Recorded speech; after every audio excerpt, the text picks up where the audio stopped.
Jadi seorang mukmin itu dia tidak boleh mengatakan suatu perkara ini hukumnya A, B, C, D, E, terutama dalam hukum-hukum syariat, jika tidak mempunyai dalil. Dan dalil ini tidak akan bisa difahami jika kamu tidak memahami teman-temannya dalil. Jadi kalau mau paham apa itu isim, kamu harus paham fi'il dan huruf. Kalau kamu cuma paham isim saja, itu nggak bakalan bisa. Karena ini mukobilnya. Nah, kita tidak akan bisa memahami dalil kalau kita tidak memahami mukobilnya. Apa saja mukobil dalil itu? Mukobil dalil itu sabab, syarat, mania, kemudian dalil. Ini adalah rutbah wujud bil wujud wal adam. Saya nggak bakal ngejelasin di sini. Jadi pengajian syarah muqaddimat nanti, ya. Ala kulli halin, kita bisa mengatakan bahwa misalkan sholat itu wajib jika ada dalilnya. Dalil yang diterima oleh Islam. Atau jangan kita Islam terlalu besar. Dalil yang diterima oleh Ahlus Sunnah wal Jamaah dalam hal ini adalah Asy'ariyah Maturidiyah. Apa saja itu? Al-Quran, Sunnah atau hadis, ijma, qiyas, istishab, istihsan. Itu 6 ini. Itu yang 4 ini mujma' alaih. Quran, hadis, ijma', qiyas. Ini mujma' alaih. Kecuali siapa itu? Mujma' alaih itu di antara 3 madhab maksudnya. Kecuali madhab Imam Ahmad bin Hambal. Madhabnya Imam Ahmad bin Hambal itu tidak menerima qiyas. Nah, jika kita sudah paham, maka tatkala kita mengatakan sesuatu ini hukumnya anu, dan yang namanya hukum itu adalah isbatu syai' ila syai' au nafyuhu, mengisbatkan sesuatu kepada sesuatu yang lain atau menafikannya, maka tidak boleh kita mengisbatkan sesuatu kepada sesuatu yang lain yang berhubungan dengan ad-din kecuali ada dalilnya, salah satu di antara 4 ini. Nah, barulah kita akan bisa memahami perkataannya Syekh Ali Jum'ah tatkala beliau ditanya bagaimana kedudukannya Sadatul Ba'lawi sebagai keturunannya Rasulullah Shallallahu Alaihi Wasallam. Tanpa ragu Syekh Ali Jum'ah itu berkata seperti ini, sabitun bil ijma', tetap dengan ijma'. Maksudnya tetap dengan ijma' itu bagaimana?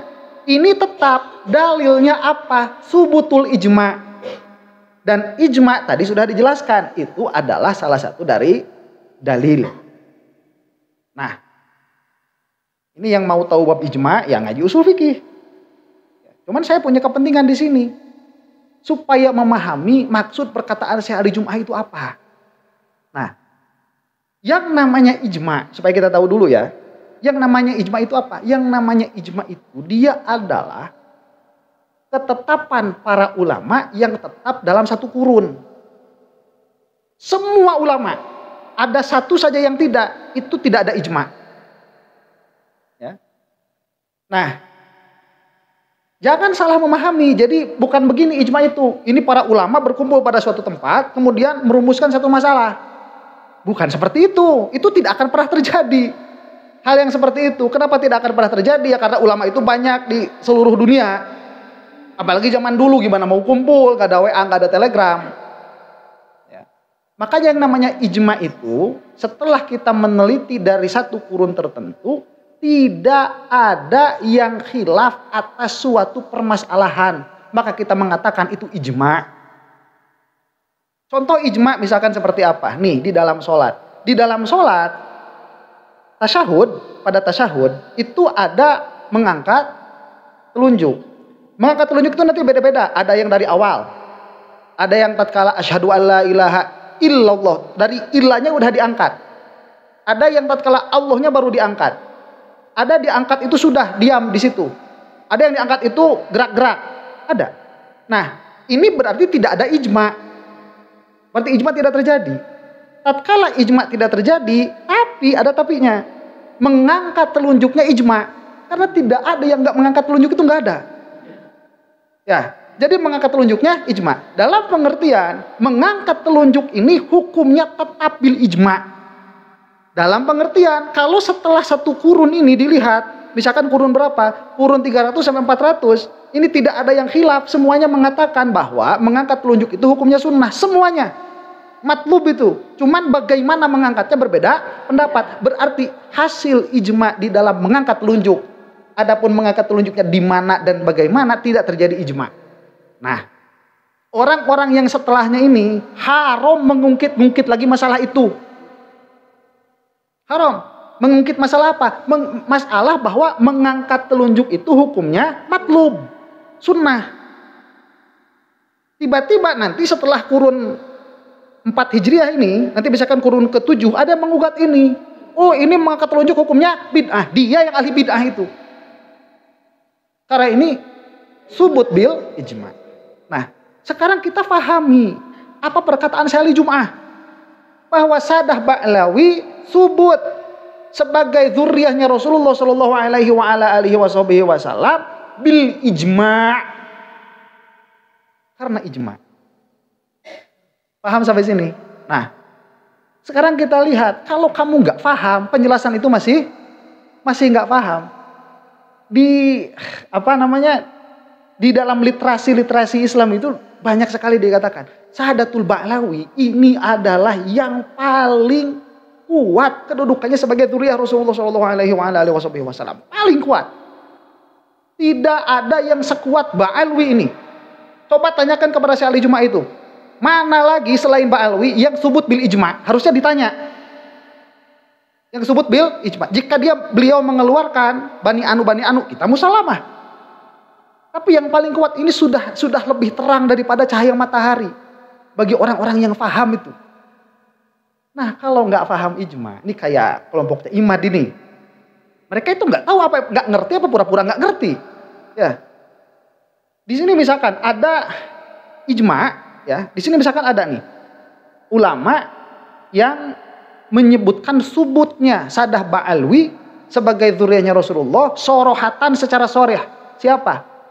Al-Imam Ibnu Hajar Al-Haytami. Ini sebetulnya banyak nih. Kalau misalkan kita mau kita mau menyebutkan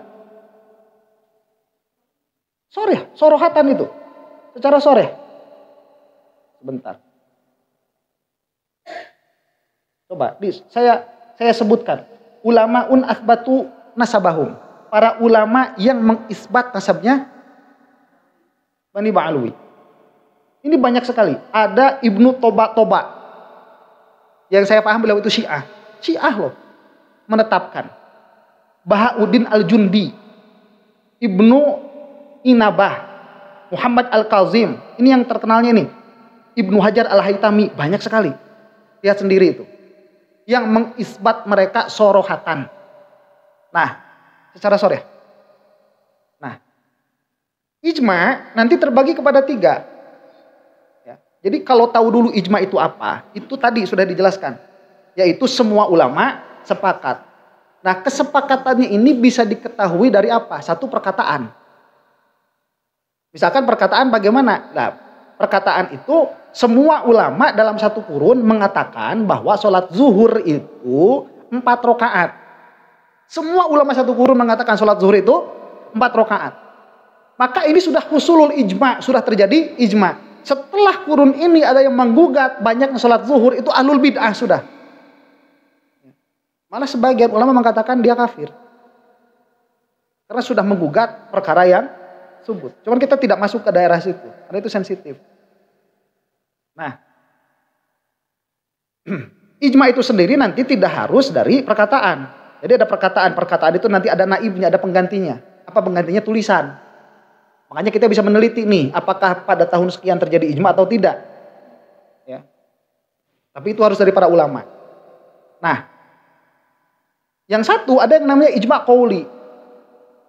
Yang kedua ada yang namanya ijma fi'li. Ijma di dalam perkataan, ijma di dalam perbuatan, dan ada yang ketiga yang namanya ijma sukuti. Ijma sukuti itu apa? Ijma sukuti itu seorang ulama mengatakan A misalkan. Dan ulama ini masyhur sehingga perkataannya itu tersebar ke seluruh belahan dunia. Sehingga semua ulama tahu beliau berkata A. Kemudian tidak dinukil ada yang tidak setuju dengan perkataan ulama tersebut. maka ini dikatakan ijma sukuti.